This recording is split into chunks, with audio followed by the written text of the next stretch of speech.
The shoes are still there. Same place. Right by the door. They haven't moved in 4 years.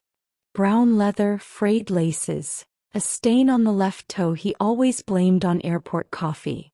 I never had the heart to move them. I dust around them like they're sacred. Like they might suddenly stand up and walk back into my life. His name was Eli. And he never said goodbye. Not properly. Not the way people think you're supposed to. We weren't broken up. We weren't fighting. We were just between things. Between our 3rd argument of the week and our 5th attempt to fix everything. He left to clear his head. Said he needed space. He didn't take much. Just his overnight bag, a book, and one of the 2 pairs of shoes he owned. The other pair stayed behind. At the door. Waiting. It was never meant to be final. We had plans that weekend.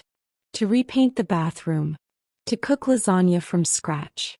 He promised he'd come back with wine and maybe flowers if the store had them. He never came back. First I thought it was a joke. Then a punishment. Then a delay. Then it just became reality. I went through every phase of missing someone. Anger. Desperation.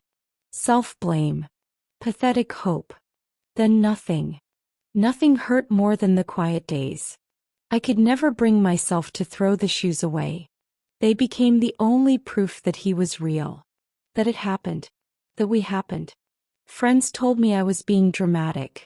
That it was just a pair of shoes. That, if he loved you, he wouldn't have left.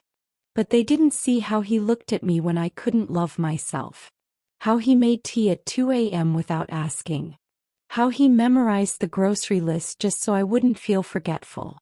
You don't just toss that out. Even if it tosses you first. One night I got drunk. Sat in front of those shoes and yelled at them. Asked them if he missed me. If he thought about me when it rained. If he remembered my middle name. If he still played that stupid playlist we made for road trips. I cried so hard I scared the cat. But the shoes never answered. They just stayed. Like always. Last year I met someone new. He's kind. Phil. Smiles like he's survived something too. He noticed the shoes on his 2nd visit. Asked about them. I said, they belonged to someone who taught me how to love gently. And how not to leave without saying goodbye. He didn't ask again. But he never stepped on them either. He walks around them. Respects the ghost in my doorway. And somehow, that's enough. The shoes are still there. But they don't feel as heavy now. I don't talk to them as much. I don't expect the door to open. But I also don't resent it staying shut. My name is Aisha. And this is the story of the shoes he left by the door. The ones I never moved. Because some goodbyes never really arrive.